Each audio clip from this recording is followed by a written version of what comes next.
Celebrity couple na sila Carla Abellana at Tom Rodriguez na pabalitang magpapakasal muli for the second time.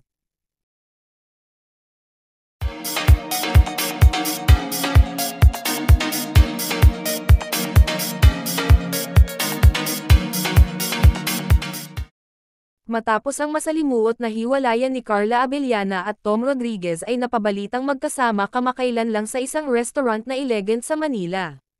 Taong February 2022 nang pag-usapan ng mga netizen ang kanilang hiwalayan at mahigit isang taon lamang ang nakalipas at muling nagkabalikan ang dalawa, na kung saan madaming mga netizen ang natuwa sa muling pagbabalikan nila. Sa isang pahayag na ibinigay ni Carla at Tom, sa loob ng isang taon na lumipas ay marami daw silang na-realize tulad na lang daw ng pagpapatawad at pagtanggap dahil mahal pa rin daw nila ang isa't isa. Ikinagulat naman ng mga magulang at kaibigan ng celebrity couple ang naging desisyon nila at umaasa na ito na ang umpisa ng kanilang pagpuno sa mga nasayang nilang panahon.